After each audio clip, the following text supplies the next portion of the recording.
DPRD Kabupaten Kuburaya dengan agenda penyampaian pidato visi dan misi Bupati Kuburaya masa jabatan 2019-2024. Selamat siang dan salam sejahtera, selamat pagi, menjelang siang maksud kami bagi kita semua. Perkenankan saya bersama Saudara Wakil Bupati menyampaikan ucapan penghargaan terima kasih yang sebesar-besarnya kepada seluruh rakyat Kabupaten Kuburaya, semua elemen atas segala kepercayaan dan dukungan kepada kami sehingga kami diberikan amanah untuk memimpin Kuburaya 5 tahun ke depan pada periode yang ketiga masa jabatan 2019-2024. Visi bahagia dimaksudkan sebagai kepuasan sikap optimis dan harapan masa depan masyarakat Kabupaten Kuburaya terhadap pertama, peningkatan derajat kesehatan, peningkatan derajat pendidikan, pekerjaan yang memadai, pendapatan rumah tangga yang memadai, keharmonisan keluarga, ketersediaan waktu luang, keharmonisan hubungan sosial, kondisi rumah dan aset yang layak, lingkungan hidup yang berkualitas, serta keamanan yang kondusif. Bermartabat dimaksudkan sebagai sebuah harga diri masyarakat Kabupaten Kuburaya yang ditandai dengan adanya pertama, peningkatan kesejahteraan melalui pemenuhan kebutuhan pokok, sandang, pangan, dan papan, peningkatan kehidupan ekonomi melalui peningkatan pertumbuhan ekonomi, pemantapan kemandirian pangan, penurunan tingkat kemiskinan, penurunan pengangguran, dan peningkatan kualitas lingkungan hidup. Ketiga, peningkatan kehidupan sosial budaya berbasis kearifan lokal. 4. Peningkatan kemandirian sumber daya manusia, aparatur sipil negara, serta pembiayaan penyelenggaraan pemerintahan, pembangunan, dan kemasyarakatan. Kelima, jaminan keadilan yang meliputi pertama, hak dan kewajiban warga masyarakat tanpa membedakan latar belakang, suku, agama, ras, dan antar golongan. Kedua, politik pembangunan dengan meminimalisasi kesenjangan perkotaan dengan pedesaan dan pedesaan dengan pedesaan secara proporsional berdasarkan kebutuhan atau need assessment. Tiga, orientasi pembangunan yang tidak sekedar mengejar pertumbuhan saja, namun dinikmati secara adil dan merata oleh segala lapisan masyarakat.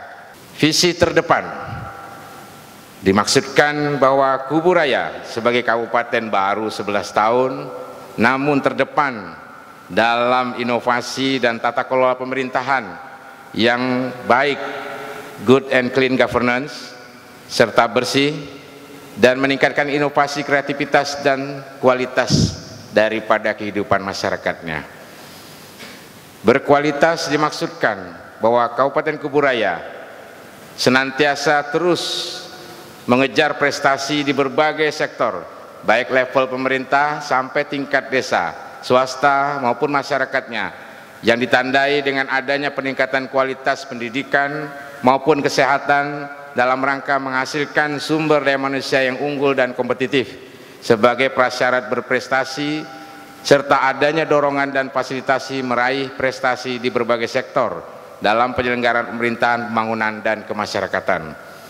Religius dimaksudkan bahwa Kuburaya akan senantiasa mengembangkan karakter sumber daya manusia dengan senantiasa penerapan nilai-nilai agama dalam kehidupan sehari-hari, meningkatkan kualitas keimanan dan ketaatan terhadap Tuhan Yang Maha Esa, berakhlak mulia, serta nilai-nilai moral dalam melaksanakan tata kelola pemerintahan yang bersih dan berwibawa, serta sebagai landasan memperkokoh sendi-sendi kehidupan masyarakat dan memelihara keseimbangan perilaku yang berbudaya. Di atas fondasi yang fundamental tersebut akan dibangun kerangka bangunan atau pilar-pilar berupa misi yang antara lain meliputi pertama, meningkatkan budaya kerja dan tata kelola pemerintahan yang bersih dan berwibawa, good and clean governance, meningkatkan pelayanan publik yang mendasar dan perbaikan kualitas hidup masyarakat, meningkatkan penguatan otonomi desa untuk pembangunan yang berkeadilan dan berdasarkan pada nilai-nilai kearifan lokal, meningkatkan penguatan aktivitas dan kelembagaan bernuansa religius di seluruh lapisan masyarakat, meningkatkan penguatan peran perempuan untuk meningkatkan kualitas dan kemandirian ekonomi rumah tangga. Saudara-saudara, para hadirin, Bapak Ibu sekalian yang kami hormati, visi dan misi tersebut beranjak dari latar belakang adanya indikasi-indikasi atau problema-problema, antara lain pertama, adanya ketidakpastian situasi ekonomi global saat ini dan siklus politik. Kedua, ketidakseimbangan ketersediaan tenaga kerja dengan kesempatan lapangan kerja yang layak. Ketiga, rendahnya kualitas SDM dan daya saing angkatan kerja. Keempat, kurangnya program pengembangan kemampuan skill development untuk kaum muda dan kaum hawa dari keluarga miskin dan sangat miskin. Kelima, adanya ketimpangan kesempatan dan rendahnya akses terhadap pendidikan, kesehatan, dan sanitasi yang berkualitas serta nutrisi yang baik.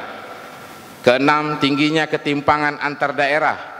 Ketujuh, rendahnya akses masyarakat miskin terhadap aset produktif. Kedelapan, rendahnya perlindungan sosial bagi pekerja. Sembilan, masih rendahnya kemandirian pangan terutama di pedesaan. 11, kurangnya optimalisasi aset sumber daya alam di pedesaan atau lahan tidur dan lahan produktif pangan yang dikuasai pihak lain. Ke-12, adanya ketimpangan gender. Ke-13, belum optimalnya pelayanan publik termasuk pelayanan perizinan serta kepastian hukum terhadap lahan dan kebijakan tata ruang yang ada. Ke-14, ketersediaan data masih sangat terbatas, seperti data ketimpangan dari berbagai dimensi, baik dimensi penghasilan, data produktivitas kerja di wilayah pedesaan, perkotaan, dan lain-lain. Indikasi-indikasi yang saya sampaikan itu antara lain merujuk pada data-data indikator ekonomi makro sebagaimana yang dipublikasikan Badan Pusat Statistik, terekam dalam Sistem Informasi Pemerintahan Daerah atau SIPD, dan agregat penduduk, dengan pemahaman bahwa data tahun ke-N adalah kondisi dari suatu proses ataupun existing tahun N-1. Adapun data-data yang dimaksud adalah sebagai berikut. Data jumlah penduduk Kabupaten Kuburaya total tahun 2018 604.563. Data jumlah kepala keluarga 162.109. Jumlah penduduk miskin meningkat terakhir data 2017 29.520. Persentase kemiskinan meningkat 5,26% pada tahun 2017. Pertumbuhan ekonomi meningkat 6,56% pada tahun 2017 sebagai data terakhir dari BPS. Tinggal diuji apakah pertumbuhan ekonomi ini sebarannya berkualitas atau terjadi kesenjangan. Inflasi pada titik 5,21% pada tahun 2017. 7, IPM 66,31. Tingkat pengangguran terbuka 5,91, indeks kedalaman kemiskinan 0,83, indeks keparahan kemiskinan 0,21, dan rasio Gini 0,32. Bapak Ibu sekalian, beberapa data tersebut menggambarkan adanya indikasi masih kuatnya persoalan-persoalan pembangunan yang pada kesempatan ini tidak mungkin kami sampaikan secara detail, namun telah teridentifikasi sesuai urusan pemerintahan berdasarkan Undang-Undang Nomor 23 tentang Pemerintah Daerah, yaitu urusan kongruen sebanyak 32 yang meliputi urusan wajib 24 urusan yang terdiri dari urusan wajib pelayanan dasar sebanyak 6 urusan dan urusan wajib non pelayanan dasar sebanyak 18 urusan. Kondisi objektif dimaksud memotivasi betapa pentingnya untuk dilakukan upaya-upaya percepatan, sekali lagi percepatan, terobosan, inovasi, kreativitas, dan partisipasi seluruh unsur subjek pembangunan di Kabupaten Kuburaya sebagai resolusi dalam rangka menjawab permasalahan-permasalahan pokok atau mendasar, yaitu pertama, Belum optimalnya tata kelola pemerintahan yang akuntabel, transparan, inovatif, efektif, dan efisien. Resolusinya yaitu pertama, fasilitasi kebijakan pengembangan percepatan sistem pemerintahan berbasis elektronik, One Data, One Entry, One Solution, yang berimplikasi antara lain sistem pelayanan publik berbasis teknologi informasi dan terintegrasi e-government, percepatan penguatan manajemen sekolah yang sistemik dan terintegrasi, penguatan manajemen persampahan, penguatan manajemen penanggulangan kemiskinan secara terpadu maksud kami, penataan ulang data dan pengelolaan pendapatan asli daerah, kemudahan perencanaan, pelaksanaan, monitoring dan evaluasi program dan kegiatan, sarjana kembali ke desa melalui perekrutmen admin desa, admin puskesmas, UPT dan organisasi perangkat daerah. Efektivitas dan efisiensi penganggaran dengan komposisi belanja publik harus lebih besar dengan orientasi pada peningkatan produktivitas masyarakat dan berbasis ekonomi kerakyatan. Penataan ulang perangkat daerah dalam mendekatkan pelayanan pada masyarakat. Review peraturan daerah, rencana tata ruang wilayah dan pengaturan rencana detail tata ruang dan zonasi-zonasi yang dibutuhkan. Mempercepat pencapaian 17 tujuan 169 indikator SDGs sebagaimana revisi dari UNSTAD pada Maret 2017. Meningkatkan ruang kerjasama dan kemitraan, yaitu government to government atau government to corporation dan government to non-government organization. Pengembangan kelompok kerja Pokja-pokja yang terintegrasi dan terpadu dalam rangka percepatan implementasi program dan kegiatan. Peningkatan tertib administrasi kependudukan. Belum optimalnya pelayanan mendasar, maka resolusinya pertama, fasilitasi kebijakan peningkatan derajat pendidikan dan derajat kesehatan berbasis pada pemenuhan indikator-indikator standar pelayanan minimal. Kedua, peningkatan pemenuhan hak penduduk mendapatkan layanan pendidikan dasar berkualitas, yaitu wajib belajar 9 tahun. Ketiga, penguatan pendidikan anak usia dini, penguatan pendidikan non formal, penataan bantuan operasional sekolah daerah atau BOSDA yang perlu dihidupkan kembali secara terintegrasi dengan pemberdayaan ekonomi kerakyatan. Keenam, peningkatan kualitas dan cakupan jaminan kesehatan termasuk peningkatan fasilitasi jaminan kesehatan daerah atau JAMKESDA. Ketujuh, percepatan pelayanan kesehatan keliling secara terpadu, percepatan taman beraktivitas bagi warga lanjut usia. Ketiga, problema belum memadainya peningkatan infrastruktur dasar yang berkualitas dan merata. Dan resolusinya adalah pertama, peningkatan kualitas dan sebaran pembangunan dan pemeliharaan jalan dengan keseimbangan antara jalan poros dan jalan pemukiman rakyat. Pengalihan status jalan kabupaten menjadi jalan provinsi berorientasi pengalihan beban penganggaran dan penguatan struktur APBD. Di sini saya sudah membuat usulan bersama-sama saudara wakil bupati untuk nantinya kita sampaikan di Musrembang Kabupaten, yaitu ada 9 jalur jalan kabupaten yang kita usulkan statusnya menjadi jalan provinsi. Antara lain yaitu Jalan Sungai Raya Dalam dari Sudarso, dari kemudian Sungai Raya Dalam ke arah Simpang Punggur. Kemudian Jalan Rasau Jaya dari sebelum dermaga Rasau Jaya persimpangan sampai ke dermaga Paritsarim. Kemudian Jalan Paritsarim ke Simpang itu sekitar 5 kilo.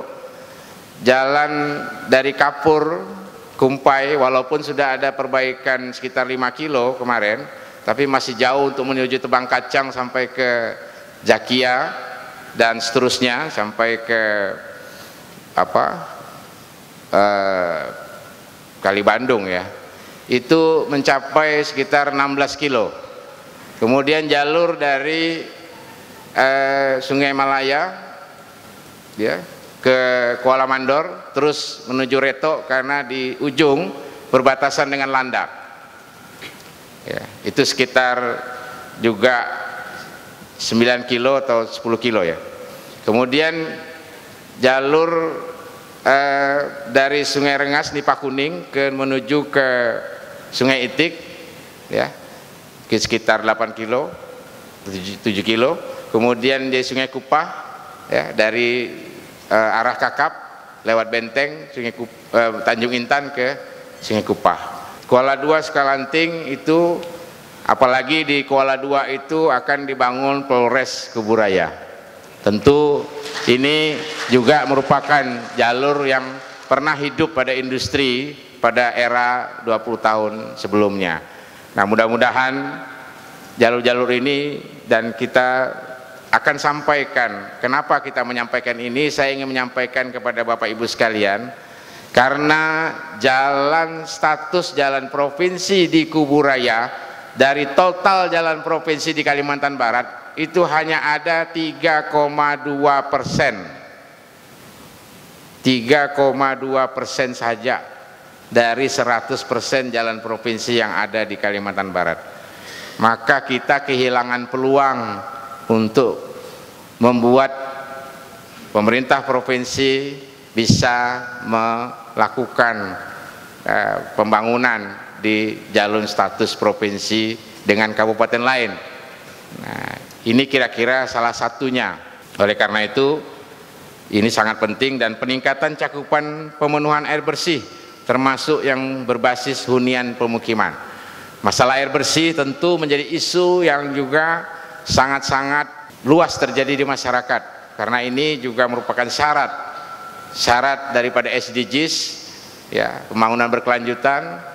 Dan tentu untuk air bersih ini saya mengajak semua, dan kita juga akan berupaya untuk mengejar solusi, yaitu menata kembali manajemen perusahaan daerah air bersih dan manajemennya, dan juga mudah-mudahan sudah tidak banyak lagi nanti sambungan-sambungan yang tidak terdaftar, dan upaya-upaya kita untuk memaksimalkan hunian pemukiman dengan sistem ya, karena ini air bersih kita hanya baru bisa di daerah Sungai Raya dan mungkin bisa menjangkau ke Rasojaya, kemudian di Kapur juga harus dihidupkan. Kita hanya punya sekarang 180 liter per detik, yang ada di Kapur 10 liter, yang ada di Kuala Mandor ini juga masih harus dihidupkan karena dulu dibangun tapi kayaknya ada pembiaran sehingga tidak diurus ya. Di Kakap juga ada, tapi harus kita coba lakukan menghidupkan kembali, dan mudah-mudahan ada kepercayaan dan integritas untuk kita bisa memaksimalkan lagi yang di Lantang Tipo yang dulu dibangun boosternya pada tahun 2013 ya. Dan juga untuk daerah seperti di Kakap dan di Ambawang dan daerah pemukiman lain, strategi pemenuhan air bersih tentu dengan sistem pemukiman, mudah-mudahan per 50 atau per 100 rumah kita lakukan strategi seperti IPAL mini ya, secara kolektif ataupun secara per wilayah pemukiman, entah per 50 atau per 100 rumah dalam satu pemukiman, agar ini bisa lebih maksimal. Yang keempat, indikasi-indikasi itu yaitu belum optimalnya penguatan struktur ekonomi melalui perdagangan, perindustrian, pariwisata, ekonomi kreatif, dan pertanian. Saya ingin menyampaikan bahwa memang beberapa data tahun terakhir kondisi pertanian terutama pangan yang sebetulnya sangat penting dan maha penting itu, karena urusan pangan ini adalah urusan yang betul-betul mendasar, bahkan ini adalah inflasi yang membahayakan apabila inflasi pangan, karena kalau kita hitung setiap kebutuhan rumah tangga itu hampir separuhnya adalah untuk kebutuhan pangan. baru separuhnya lagi untuk kebutuhan pendidikan, kesehatan, dan lain-lain dari setiap rumah tangga yang ada dimanapun. Itu menjadi sangat penting, apalagi kita Kubu Raya harus memperkuat sektor pangan ini karena kita daerah penyangga dari ibu kota provinsi, dan kita bisa bayangkan apabila tidak diatur dan diperkuat dengan keberpihakan, maka ini juga akan mengalami persoalan ke depan. Dan mata pencaharian serta fondasi kehidupan masyarakat ini memang sebagian besar bergerak di sektor pertanian pangan, baik padi, jagung, hortikultura, dan peternakan, baik unggas, sapi, kambing, dan juga budidaya perikanan harus dikembangkan semaksimal mungkin. Sebab sektor-sektor ini tentu yang bagaimanapun akan menopang kegiatan ekonomi semua rumah tangga yang ada di pedesaan di Kabupaten Kubu Raya yang memiliki 118 desa. Dan tentu juga kita tahu semua bahwa sektor pangan ini dulu ada program yang kita kembangkan dan harus kita hidupkan kembali, yaitu program pembanggaan beras lokal Kabupaten Kubu Raya. Maka berdasarkan data-data yang kami sampaikan, resolusinya antara lain: pertama, fasilitasi kebijakan percepatan reposisi, sekali lagi reposisi pelayanan terpadu satu pintu dan pelayanan administrasi terpadu kecamatan. PTSP memang mengalami perubahan, yaitu adanya sedikit beberapa item yang tidak membutuhkan rekomendasi langsung secara online. Namun di sisi lain, untuk perizinan-perizinan yang membutuhkan tenaga teknis dari SKPD dan juga untuk memaksimalkan agar bisa dilayani dengan maksimal dan tepat dan efektif, ini tentu membutuhkan adanya upaya untuk kita mengembalikan fungsi pelayanan terpadu, namanya juga pelayanan terpadu satu pintu, supaya persepsinya tidak jadi keliru. Jangan sampai seharusnya pelayanan terpadu satu pintu itu memang perizinannya itu dikeluarkan oleh PTSP. Jangan sampai persepsinya bahwa SKPD teknis itu yang mengeluarkan izin, padahal SKPD teknis hanya rekomendasi bukan izin. Izin tetap di pelayanan terpadu dan semuanya diproses melalui pelayanan terpadu satu pintu. Ini perlu kita hidupkan kembali, mengingat 2012 Kubu Raya pernah punya prestasi membanggakan, yaitu punya pelayanan terpadu yang masuk nominasi 5 besar nasional oleh Badan Penanaman Modal Nasional saat itu. Yang kedua, peningkatan iklim investasi, perdagangan, dan perindustrian di semua tingkatan atau skala. Yang ketiga, nah ini terkait investasi. Kalau pelayanan perizinan lancar, kalau pelayanan perizinan maksimal, maka investasi dengan sendirinya, baik investasi luar maupun investasi di dalam, baik skala mikro, kecil, dan sedang, ini akan bergerak cepat. Kita tidak usah membayangkan investasi yang besar-besar lah, tapi investasi yang berjalan seperti misalnya pengembang, developer, kemudian juga industri-industri menengah, sedang, baik itu di bidang ekonomi kreatif, jasa. Kalau perizinan lambat, maka rata-rata ini butuh menggunakan dana pihak ketiga, dana perbankan atau pihak lain.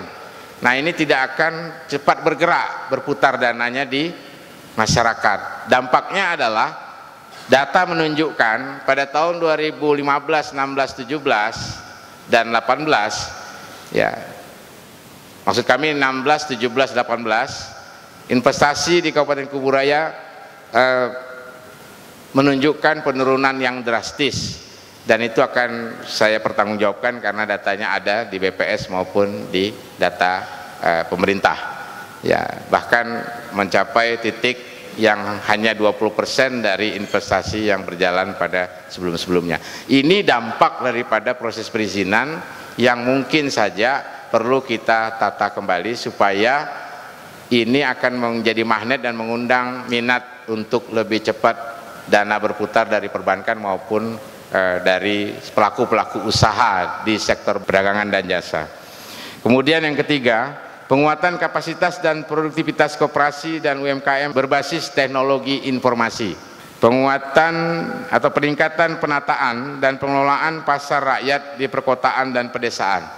Nah, untuk pasar rakyat ini tentu kita lakukan kembali manajemennya agar benar-benar bisa memaksimalkan, dan kita upayakan agar semua yang sudah dilakukan, sudah dibangun, karena ini juga salah satu untuk mengejar indeks desa membangun yang menuju pada desa mandiri, agar variabel ini bisa mendapat poin untuk bisa mengejar desa mandiri.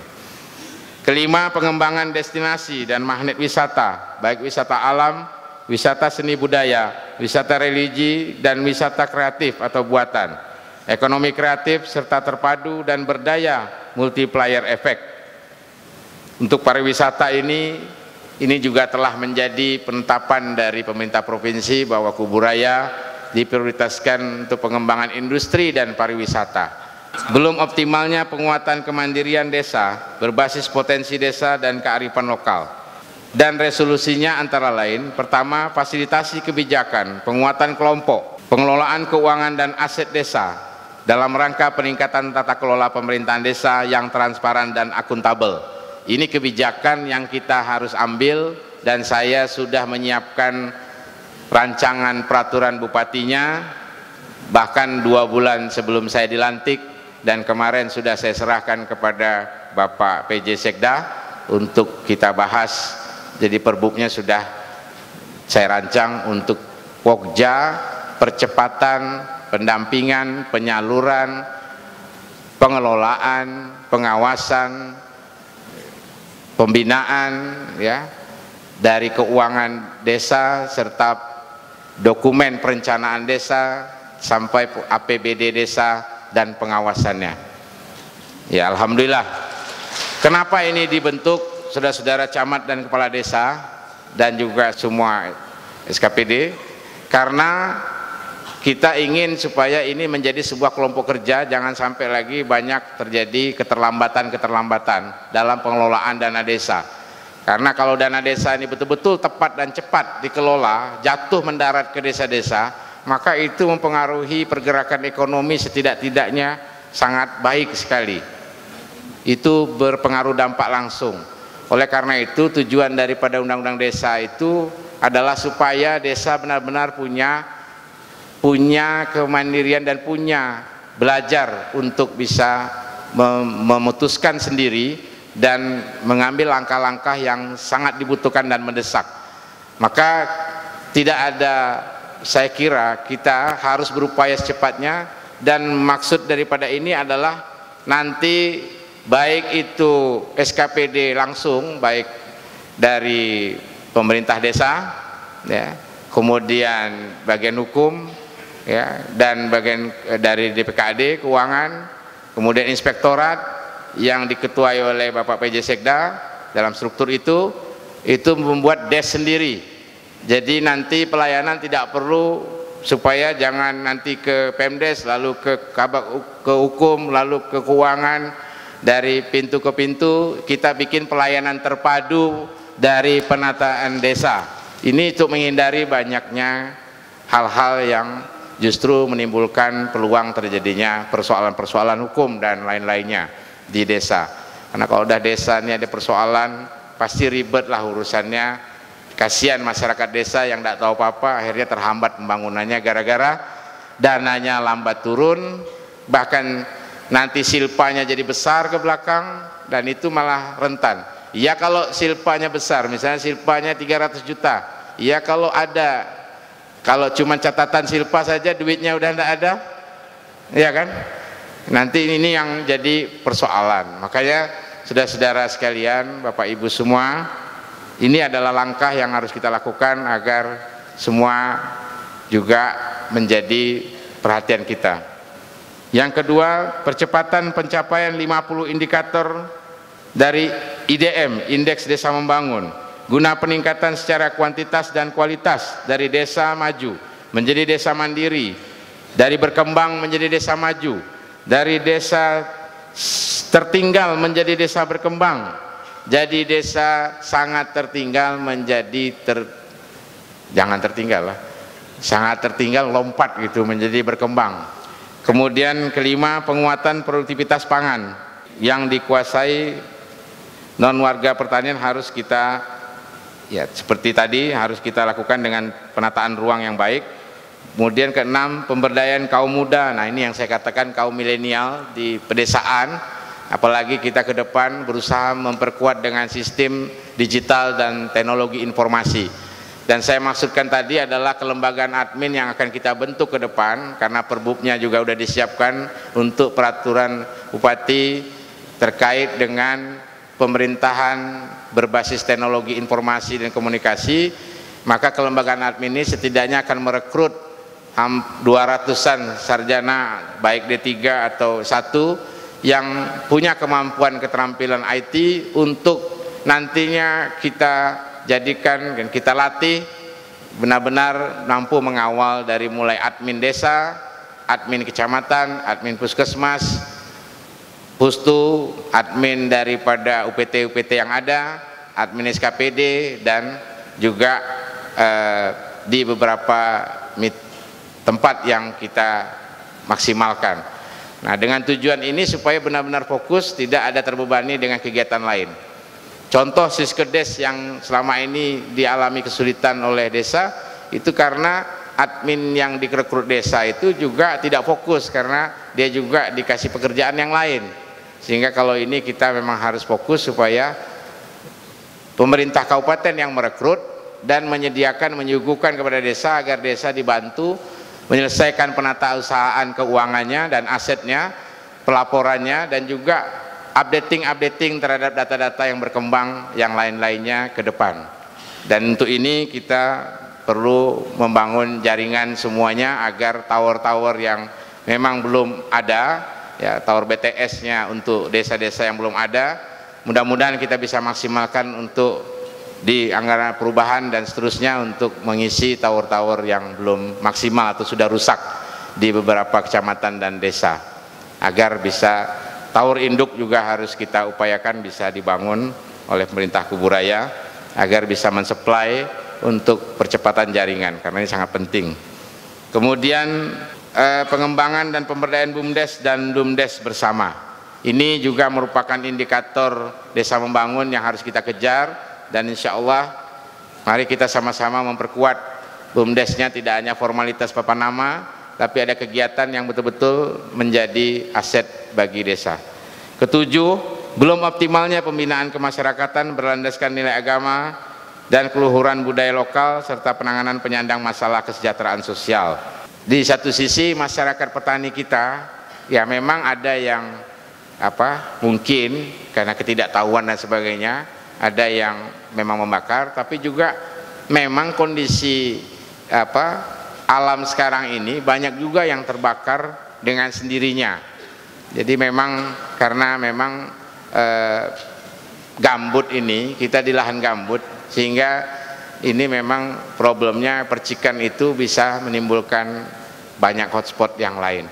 Dan tentu hal-hal lainnya seperti tadi ancaman peredaran narkoba dan zat adiktif lainnya yang juga merupakan ancaman bagi generasi muda. Dan untuk itulah Bapak Ibu sekalian, sebagai penutup dari saya, tentu saya ingin mengajak semua elemen di sini yang hadir dan semuanya, ini kesempatan dan peluang. Dan ini pidato penyampaian visi misi saya, tentu kita tidak hanya rutinitas, tidak hanya seremoni, tidak hanya formalitas, tapi ini adalah upaya untuk mengajak semua dari kita. Mari kita menanamkan dalam pikiran terdalam kita, ya, agar kita benar-benar melihat dan secara luas perspektif kita melihat pada kehidupan masa depan generasi masyarakat Kuburaya. Maka di sini saya mengajak, mari kita sama-sama sesuai tujuan Kuburaya dibentuk, dan legitimasi Kuburaya dibentuk itu betul-betul berasal dari kekuatan forum desa yang betul-betul dari rakyat, bukan sekedar hanya kerjaan elit-elit, ya. Karena saya dan Pak Jiwo dulu berjuang sama-sama, beliau jadi DPRD bersama teman-teman yang lain, saya sebagai yang menggagas saat itu pemekaran, tentu punya harapan besar bagi masyarakat. Adanya Kuburaya ini bukan hanya semata-mata untuk bagi-bagi jabatan kekuasaan dan politik, tapi betul-betul berdampak luas bagi kehidupan masyarakat kita di seluruh pelosok Kuburaya ini. Makanya Bapak Ibu sekalian, dengan harapan dan dipercayanya saya dan Pak Jiwo ini, saya mengajak semua pihak termasuk ya Forkopimda dan juga semuanya ya yang ada, swasta, desa, masyarakat, ayo kita sudah tidak ada waktu kita untuk banyak hal yang tidak penting, tapi kita fokus saja langsung mendarat ke problem-problem yang benar-benar nyata, real di masyarakat, yaitu penguatan dari rumah tangga, karena disitulah visi kebahagiaan yang saya sampaikan tadi, bahwasannya visi bahagia itu ya memang visi yang sejatinya satu negara pun dibentuk karena untuk membahagiakan rakyatnya.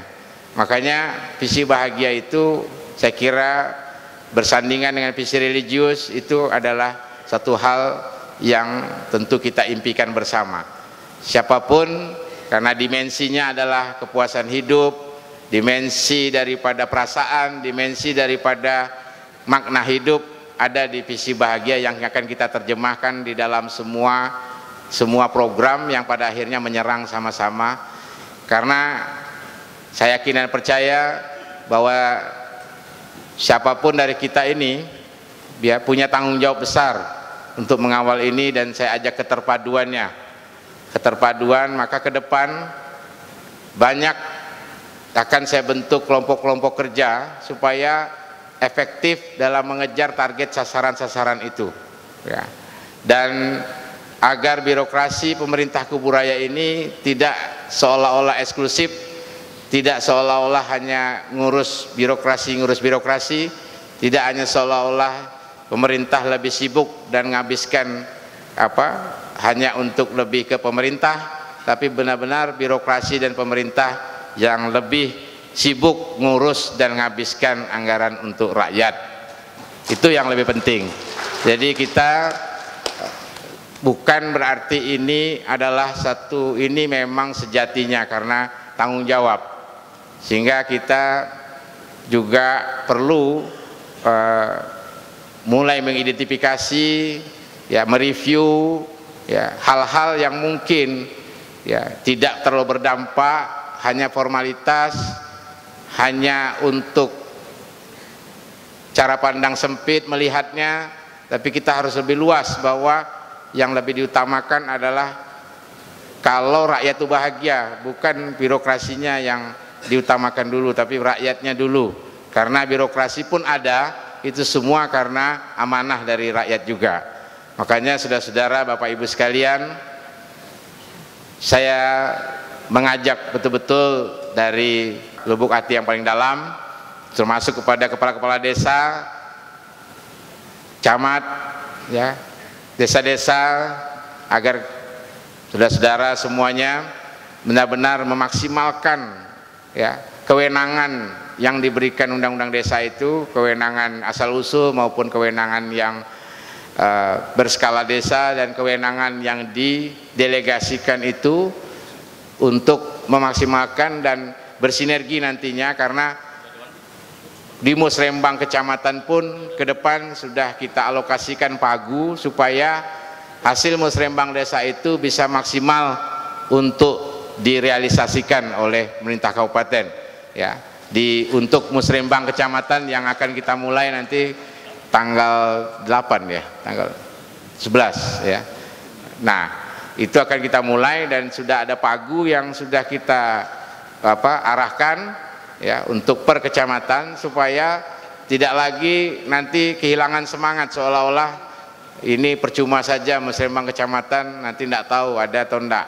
Insya Allah ini transisi yang baik, kita mulai dengan pagu kecamatan yang akhirnya ini akan menjanjikan, dan maksimalkanlah musrembang kecamatan karena kita juga akan memulai dengan sistem informasi manajemen perencanaan, penganggaran dan pelaporan yang terintegrasi atau SIMRAL, yang dimana ini juga merupakan hal yang memang sudah harus dilakukan agar manajemen perencanaan itu benar-benar nantinya sampai kepada RKPD musrembang kabupaten, sampai kepada KUAPPAS, sampai kepada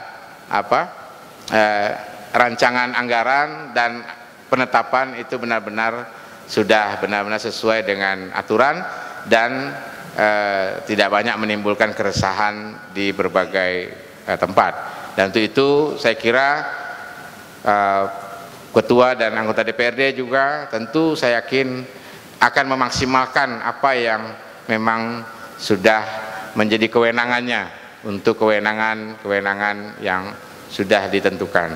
Yang hadir juga, walaupun ini tahun politik, ya, tahun musim politik dan tentu juga banyak kesibukan, ya, walaupun begitu masih menyempatkan hadir pada hari ini. Jadi Bapak Ibu Ketua dan anggota DPRD, terima kasih ya, dan mudah-mudahan kita bekerja sama beriringan ya, sebagai bagian yang sama kita ini penyelenggara pemerintah daerah, dan kepala desa pun sebetulnya adalah menjalankan praktek bernegara. Jadi kepala desa tuh jangan sia-siakan kewenangan dan kesempatan yang ada, karena Anda itu menjalankan praktek bernegara ya. Ya, Pak RT pun menjalankan praktek bernegara, karena disitulah awal bagaimana pelayanan dan serap, sehingga akhirnya kita sama-sama baik secara top down maupun bottom up yang lebih dimaksimalkan, dan pada akhirnya semua akan mencapai sasaran yang kita impikan bersama, yaitu kualitas hidup masyarakat yang lebih baik dari sebelumnya dan dari kondisi hari ini. Terima kasih atas segala perhatian Bapak Ibu sekalian. Tentu setelah ini kami juga akan menyusun nantinya RPJMD awal dan juga nanti menjadi rancangan pembangunan jangka menengah daerah, yang itu menjadi fondasi pijakan untuk langkah-langkah gerak 5 tahun ke depan agar menjadi koridor kita bersama-sama. Mudah-mudahan perjalanan Kabupaten Kuburaya, di mana pemilihan saya dan Pak Sujiwo ini mendapat dukungan penuh dari seluruh elemen, baik partai politik maupun seluruh elemen desa dan ormas OKP, ya, organisasi keagamaan lintas etnis, karena kita di Kuburaya ini sangat beragam dan sangat baik sekali modal sosialnya, sehingga ini mudah-mudahan menjadi hal yang kokoh untuk juga memperkokoh kepemimpinan dan pemerintahan yang saya dan Pak Sujiwo jalani untuk 5 tahun ke depan. Demikian, kepada Bapak Ibu sekalian, mohon maaf apabila ada hal-hal yang kurang berkenan, harap maklum, saya ini suka spontan, tapi mohon maaf, tidak bermaksud apa-apa, hanya memperjelas dan memperkuat saja supaya tidak keliru persepsi terhadap apa yang saya sampaikan. Terima kasih atas kehadiran juga, mungkin ada dari Kapolsek ya, dan Ramil ya yang hadir, atau dari unsur-unsur di kecamatan, dan semoga hari-hari ke depan ini pemerintahan Kuburaya ya, yang kita jalani langsung bisa cepat melaksanakan program-program kegiatan, kinerja meningkat, semangat kita, daya dorong semangat kita meningkat ya, semua birokrasi sampai tingkat bawah desa juga, karena semakin cepat harus kita kejar era digital, era informasi, sehingga jangan sampai masalah kita banyak pembiaran itu yang harus kita hindari. Jadi Bapak Ibu sekalian, untuk itu mohon maaf sekali lagi. Wassalamualaikum warahmatullahi wabarakatuh. Selamat siang dan salam sejahtera untuk kita semua. Acara selanjutnya adalah penyerahan dokumen visi dan misi oleh Bupati Kuburaya kepada pimpinan DPRD Kabupaten Kuburaya. Kepada Bupati dan Wakil Bupati Kuburaya beserta unsur pimpinan DPRD Kabupaten Kuburaya dipersilakan untuk mengambil tempat yang telah disediakan.